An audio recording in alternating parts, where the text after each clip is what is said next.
Şərbətli, yağlı paxlava sevməyənlər yaxın əyləşin. Bakı və Soçi paxlavasını qarışdırıb cəmi 4 qat xəmirlə şərbətsiz ballı paxlava hazırladım və nəticəsi sadəcə möhtəşəm. Ələnmiş unu soyuq kərə yağı ilə qarışdırıb umaç hazırladım. Qabartma tozu və 1 çimdik duzla qarışdırdım.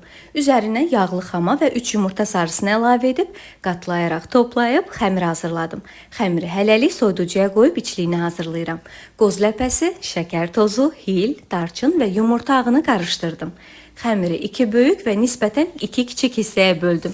Böyük hissələri paxlavanın alt və üst qatı üçün, kiçik hissələri isə orta qatlar üçün istifadə etdim. Nazik yayıb yağlı kağız sərdiyim soba lisinə yerləşdirdim. İçliyi də 3 hissəyə bölüb yaydığım qatların üzərinə çəkdim. Dilimləyərkən sadəcə üst qatını kəsdim. Üzərinə yumurta sarısı və zəfəran qarışığından çəkib ləpə düzdüm. Zəfəran dəmi yerinə süddə istifadə etmək olar. 180 dərəcəli sobada üzəri qızarana da bişirdim. Bal və ərinmiş kərə yağını qarışdırıb sobadan çıxarıb dilimlədiyim paxlavanın üzərinə çəkdim. Yanına da Hacı Seylon çayından pürəngi çay dəmləyib servis etdim.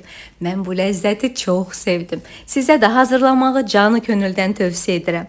Ərzaqların miqdarını videonun açıqlama hissəsində qeyd etdim. İzlədiyiniz üçün təşəkkür edirəm. Hələlik.